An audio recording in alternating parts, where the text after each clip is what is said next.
Reka nsubire ndaguhe ikaze nshuti munywanyi wacu kuri wewe wumviriza amakuru n'ibiganiro dutambutsa kuri imbonesha kure yacu ari nayo yanyu ya Burundi News TV. Ndabaye ikaze nshuti banywanyi bacu, ndababwira ukuri amakuru akomeye cyane ajeje kudushikiranga mu gihugu cacu c'u Burundi ni ibintu biteye ubwoba abene gihugu. Kuri ubu ngubu rero ibintu biraje gukomera cyane nyuma yuko Reverien Ndikuriyo aramutswa mugambwe wa CNDD-FDD kuri ubu ngubu ari we agiye kubategerezwa kuba yarongora igihugu cacu ciza c'u Burundi. Amakuru adushikiye rero turagaruka ko mwidonido ry'amakuru twabateguriye. Reka nsubire ndaguhe kaze nshuti munywanyi wowe wumviriza amakuru n'ibiganiro dutambutsa kuri Burundi News TV werereye irya nino ku migabane y'amakungu ya kure, abatwumviriza muherereye irya nino mu karere k'ibiyaga binini. Reka ndaguhe kaze nshuti munywanyi wacu kuri wewe riko wumviriza amakuru yacu werereye nga mu gihugu cacu Burundi, abatwumviriza muherereye mu makomine agiye atandukanye, abari mu bisagara bitandukanye. Kuri ubu ndabaye kaze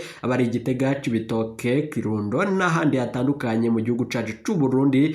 Turabaye ikaze kandi teka umunezero nivyo tubipfuriza. Kuri ubu ngubu rero reka nsubire ndagukengurukire cyane nshuti munywanyi kuri we wahejeje gupyonda ijambo sabone kuba tarabikora akaniko karyo ndagusoma no musi iyi video urabanditse ijambo sabone upyonde ko uracurabona arakazujya naho nyene upyonde ko hama tuje turabana mu makuru n'ibiganiro dutambutsa kuri Burundi News TV. Ingingo nkuru turazifatira ku makuru akomeye cyane ndabaye ikaze. Kuri ubu ngubu rero umukuru w'umugambwe uri ku butegetsi wa CNDD-FDD Reverien Ndikuriyo kuri ubu ngubu yatanguye kugenderera igisirikare nyuma yuko aramutswa kuba umukuru w'igihugu c'u Burundi vy'imfata kibanza. Ni nyuma yuko General Prime Niyongabo yafashe ingingo ikomeye cyane yo kuba yatangura umugambi wo gutembagaza ubutegetsi bwa General Major Evariste Ndayishimiye. Kuri ubu ngubu ibintu bikaba bihejeje gukomera cyane ari karagaragarwa nk'imbohe nkuko vyibonekeza aka kanya. Rero amakuru turonka mu gisoda na amakuru avuga ko Reverien Ndikuriyo yatanguye inama z'urutavana ko nyuma yuko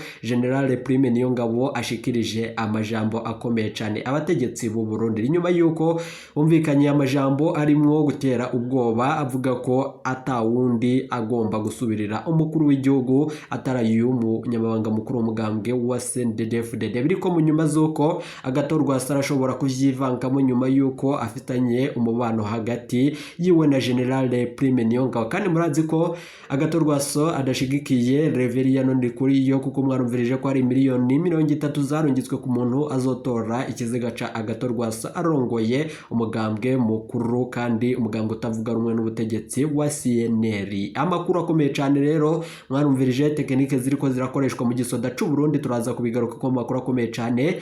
Nirihe jambo Reverien Ndikuriyo ategerezwa gushikiriza abene gihugu nk'umu Perezida mushasha mu gihugu c'u Burundi. Rero turabigaruka ko muri aya makuru yacu bibaye nyuma yuko kuri ubu ngubu Reverien Ndikuriyo yoba agiye gufata ikibanza. Amakuru dukura mu gisoda remeza ko aka kanya General Prime Niyongabo mu masaha eze havuzwe ko yatangaje ko akaba yerekuriye umukuru w'igihugu gusohoka mu nyubako yiwe yerekeza mu biro vyiwe. Amakuru turonka nuko umukuru w'igihugu yaciye arenga ku mategeko yari yahawe n'umukuru w'igisoda nga mu gihugu c'u Burundi n'abandi basoda n'abandi bategetsi bibonekeza mu gihugu c'u Burundi, akaba yarenze ku itegeko agatumira inama y'abakuru b'amabanki. Biravugwa ko ico bari cishi mu butegetsi bwa Nyenicubahiro General Major Evariste Ndayishimiye n'izemvo yoba yatumije ayo manama. Turabigaruka ko ni gute ari kwibanda ku banki y'igihugu. Ibi vyose rero turaza kuvyumviriza muri aya makuru yacu akomeye cyane ahejeje kudushikira. Ayo mabanki iyo ni ingingo ikomeye cyane yoba yafashe nyuma yuko ariko arabona igisoda cose cyegukiye General Prime Niyongabo. Biravugwa ko hari ko umushikiranganje wa mbere Gervais Ndirakobuca batazira ndakugarika kurungu umukuru w'igihugu yahejeje gufata ingingo ikomeye cyane akamurungika mu gihugu. Turibuze kumviriza muri aya makuru yacu ni kuzemva bariko barashaka intererano, navyo turaza kubigaruka ko iyo ntererano yoba iriko irabafasha ici vyoba bihuriye he na kudeta. Turabigaruka ko umuco uratanzwe aka kanya. Turabigaruka ko rero muri aya makuru yacu tubandanya tubashikiriza kuri imbonesha kure yacu ya Burundi News TV. Igipolisi coba naco cinjiye muri uyu mugambi wo gutembagaza ubutegetsi bwa General Major Evariste Ndayishimiye. Biriko mu nyuma zuko ibihangange vyo vyahejeje kwinjira muri uyu mugambi mu misi iheze umukuru w'igihugu atari nga mu Burundi aho yari yerekeje muri Arabie Saoudite. Amakuru rero adushikiye nuko kuri ubu ngubu Reveriyano Ndikuriyo afashe iyi ngingo mu karyo gakomeye cyane turi buze kubashikiriza ko idonido reka munyemerere amakuru yacu mbere yuko tubashikiriza ayo avurwa muri politike n'ibijanye na kudeta mu gihugu c'u Burundi. Reka amakuru yacu tuyatangurire ku makuru akomeye cyane nayo nanone avugwa nga mu gihugu c'u Burundi. Cibitoke ibiziga bibiri vyasanzwe aho bimanitse ku giti. Yo namakuru ababaje cyane hafi saa 9 z'igitondo co kuri uyu wa gatatu abarimyi bagiye mu mirima ku mutumba na zone Buzirasazi muri komine Murwi intara ya Cibitoke uraruko bushira urengero bw'u Burundi. Baratoye ibiziga bibiri bimanitse ku giti biramenyesha ko nanone barabimenyesheje abasirikare baciye bahashika ivyo biziga vyarahambwe ntamatoza abaye. Ni inkuru ibabaje cyane abene igihugu bo muri ako karere basaba umuco kuri ivyo biziga. Nanone inkuru ya Burundi News TV nkuko tubandanye tubikora ko amatohoza ibiziga bigitorwa ubwo nyene vyaciwe bimenyeshwa nkuko bivugwa n'isoko mu gisirikare c'u Burundi no ku kirindiro cyegereye. Amakuru adushikira rero abasirikare baciye babuza ko abantu bahegera ivyo biziga vyari bifise ibikomere hose ivyerekana ko abo bantu bishwe bacumise. Nanone nkuko dushikirizwa amakuru akomeye cyane nuko vyemezwa n'uwabibonye twasanze muri ico kibanza. Abo bishwe baramenyekana kuri ubu ngubu rero biravugwa ko bamenyekanye n'umugabo aturuka muri komine ya Bubanza. Umwe mu bishwe nanone yari yamye asangira urwarwa na bagenzi biwe ku munsi w'Imana mwijoro.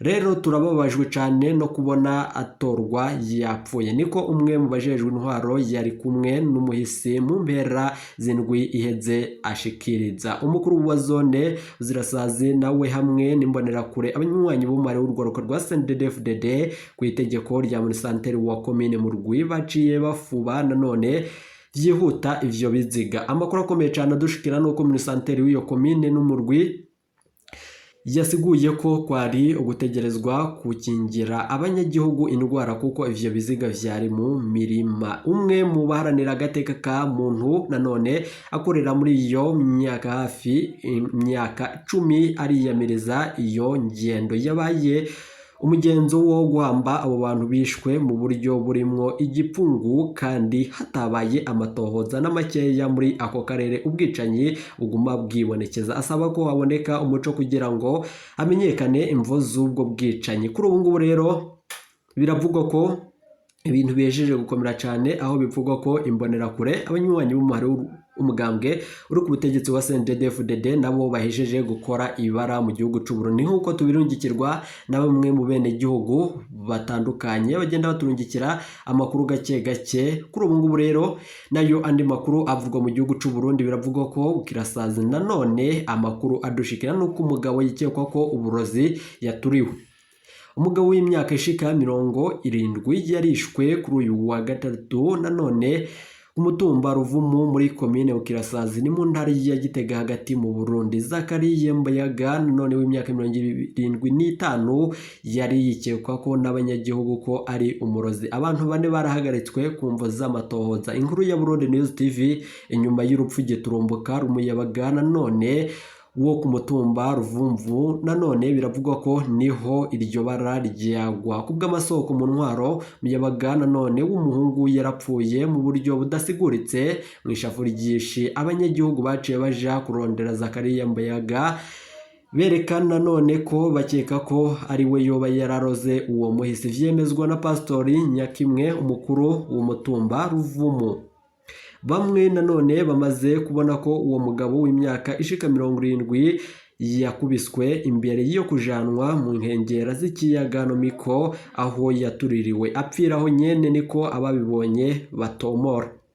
Inyuma y'iryo bara igipolisi carafashe abantu batatu bikekwa ko mu ntumbero yo gukora amatohoza bapfungiwe mu gashoka igipolisi Ibukirasazi. Amakuru akomeye cyane rero yo kwizerwa nuko ibintu bihejeje gukomera cyane nga mu gihugu cacu Burundi biriko mu nyuma zuko nayo ayandi makuru avurwa mu Burundi ari amakuru ateye ubwoba ku basirikare badandajwe muri Repubulika iharanira intwaro rusangi ya Kongo. Vyose rero reka tubigaruke ko muri aya makuru yacu akomeye cyane abahejeje kudushikira nga kuri Burundi News TV, amakuru mutorezwa n'umugwa umenyesha amakuru muhinga kandi bakorera mu karere k'ibiyaga binini n'abandi bakorera nga mu gihugu cacu Burundi. Inkuru z'umubabaro zirahejeje kudushikira nga kuri imbonesha kure yacu ya Burundi News TV, ariko amakuru mwe mwaragiye munyegezwa turatosora tukayashitsa ko ngaha kuri imbonesha kure ya Burundi News TV. Nizere ko wajeje gupyonda ijambo sabone kuba tarabikora kaniko karyo, ndagusaba mureke musi iyi video urabanditse ijambo sabone upyonde ko uracurabona hari akazogera no nyene upyonde ko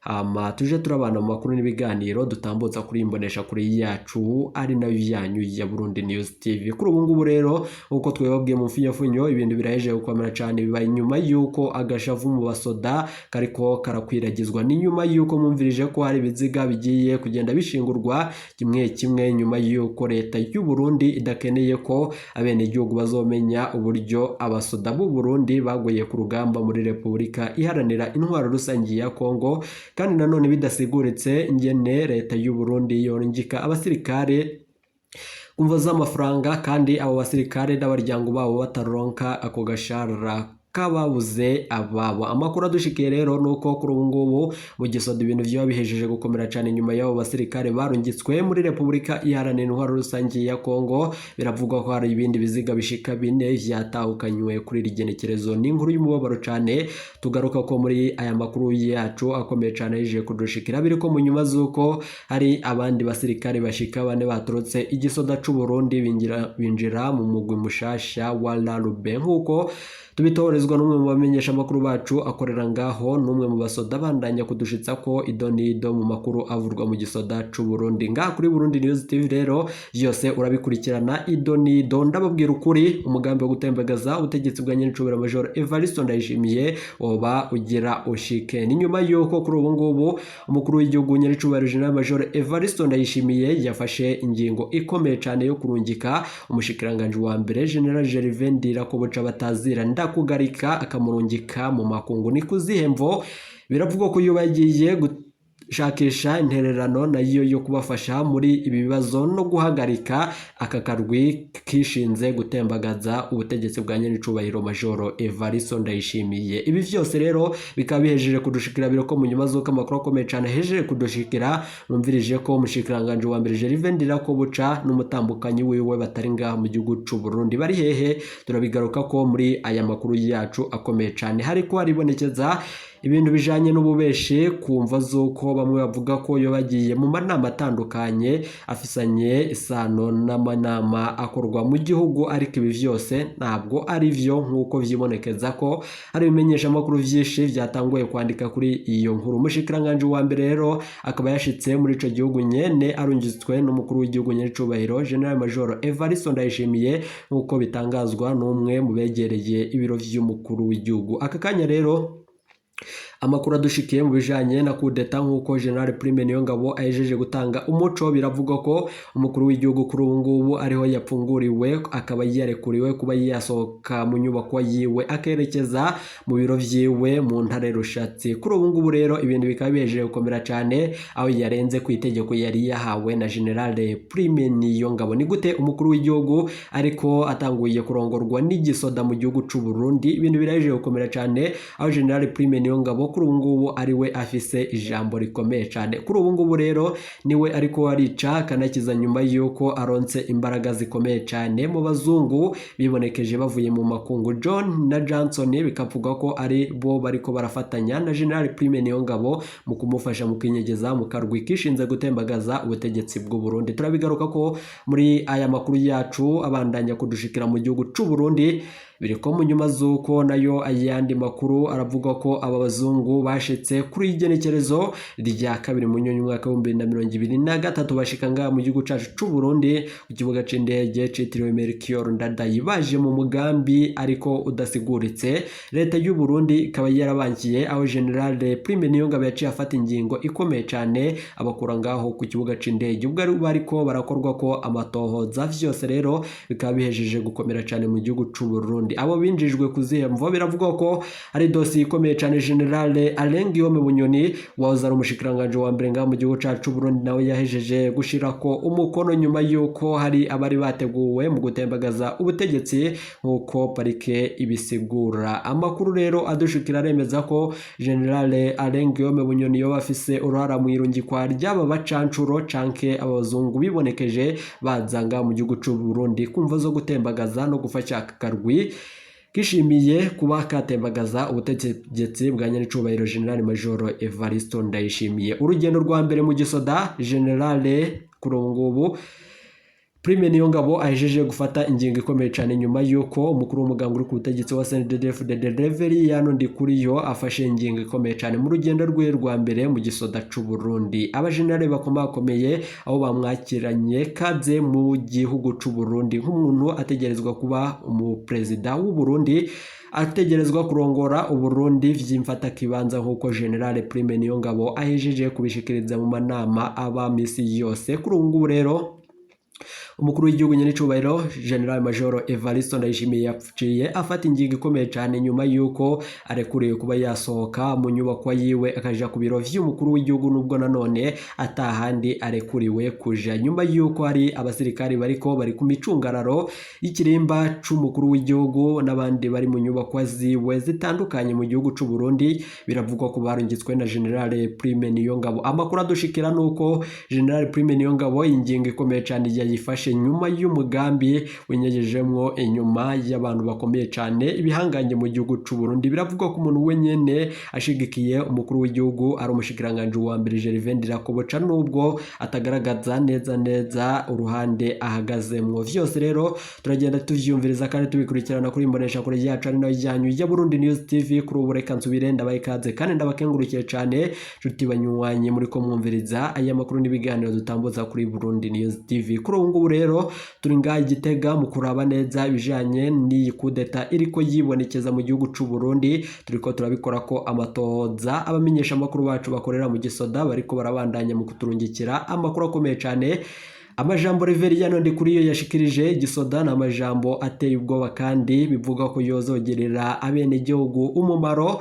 Biriko mu nyuma zuko amakuru akomeye cyane ahejeje kudushikira ruko n'umukuru w'igihugu yaciye atangura gukoresha inama mu ntare rushatse nkuko tubibwirwa na bimwe mu bimenyesha amakuru bitandukanye no kubwa amasoko yaho nyene. Biravugwa ko umukuru w'igihugu yaciye amagaza inama y'abakuru b'amabanki mu gihugu c'u Burundi ngo bugare kumva zuko General Prime Niyongabo igisoda cose coba cyamwegukiye. Vyose rero bikaba biriko biribonekeza mu gihugu c'u Burundi nyuma yuko aya mabanki yoba agiye gushiramwo imbaraga mu bijanye n'amahera y'agaciro, kuko General Prime Niyongabo arashobora kuba yakoresha akaryo kose agatembagaza ubutegetsi nubwo atagisigaye ngo kudetibe, ariko harakorwa imyimenyerezo kuri Reverien Ndikuriyo ugiye gusubirira mukuru w'igihugu vyimfata kibanza.